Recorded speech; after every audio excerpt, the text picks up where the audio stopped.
मालिक साहब, चीज़ें जब हम कहते हैं जमहूरियत आगे बढ़ गई, लोग हमारी तरफ बड़े गौर से देख रहे थे, हम खुद भी अपने आप को देख रहे थे कि अब की बार यहाँ पर क्या होना है वोट के नाम पर।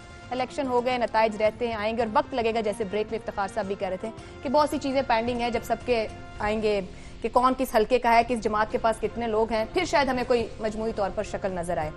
ये कहिएगा, हम कह सकते हैं अब कि जमहूरियत एक कदम आगे ले रही है, या हम ये कहें कि जो हम बार बार जिक्र कर रहे थे कि हम दायरों में हैं? इलेक्शन एक माइलस्टोन था, लेकिन पिछले एक साल के अंदर पाकिस्तान में जो कुछ हो रहा था ना, वो ये था कि 18 में या 2002 में नून लीग के साथ जो कुछ किया गया, या उससे पहले माजी में पीपल्स पार्टी के साथ किया गया, अब एक साल से पीटीआई के साथ उसको काटने की कोशिश की जा रही थी। इलेक्शन से पहले भरपूर तरीके से कोशिश की गई। अब इलेक्शन में जितने भी उसके अरकान आ गए हैं, जो आगे जाके सीन नहीं होना चाहिए, मेरी दिली ख्वाहिश है कि वो ना हो, तब जमहूरियत आगे बढ़ेगी।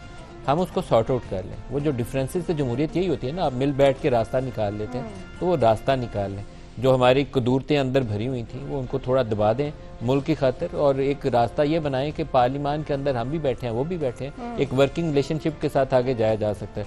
केपी असम्बली में वो क्लियर कट मेजोरिटी में उनकी हुकूमत बननी चाहिए। अगर उनको वो कोई डिनाई करता है तो मैं तो आने और उसकी मजम्मत करूंगा, चाहे वो जो मर्जी जितना मर्जी ताकतवर है, मैं मजम्मत करूंगा उसकी। इसी तरीके से जो कौमी असम्बली के अंदर उनके इंडिपेंडेंट्स आए हैं, they are in large numbers, उनको उनका हक डिनाई करना या ये कहना कि नहीं अभी उनकी पार्टी पोजीशन तो उनके पास सिंबल नहीं है, ये इतना बड़ा झूठ है जिसको मानने के लिए पूरी कौम तैयार नहीं होगी जिन्होंने जाके उसको वोट डाला है। तो हमें कुछ फंडामेंटल्स के ऊपर दोबारा मैं कहूँगा कि ये जिम्मेदारी इस्टेब्लिशमेंट हम करते हैं, लेकिन वो जो लोग जमहूरी पार्टियों के सरबराहान हैं, उनकी जिम्मेदारी पहले है। नवाज शरीफ की, जरदारी की, वो एल्डर्स हैं इस वक्त पाकिस्तानी सियासत में, उनको वो एल्डरली रोल प्ले करना है, वो करें और आगे का रास्ता दें, मुल्क आगे चलेगा।